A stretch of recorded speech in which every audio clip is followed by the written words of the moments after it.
Grabe ang brush na to, stainless steel wire talaga yung mga ngipin niya, ang titigas. Paano hindi matatanggal ang mga lumot ng inyong mga harapan ng mga sahig ninyo dyan sa bahay ninyo?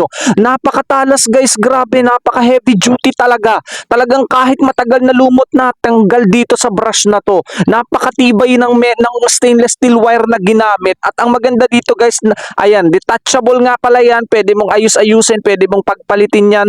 Napakatibay ng brush na to at sobrang mura nyo lang mabibili. Sa halagang 77 to 100 plus, makakabili ka na ng ganito kahagandang brush na to.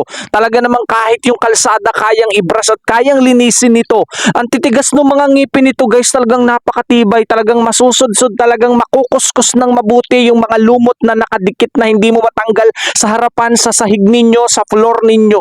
Grabe, sulit kayo dito. Ang laki ng matitipid ninyo, sobrang mura. Hindi ka na mahihirapan maglinis ng mga lumot, ng mga maduduming sahig or floor ninyo diyan. Kaya kung ako sa inyo guys, wag nyo nang patagalin pa. Eto, grabe, kitang-kita nyo naman.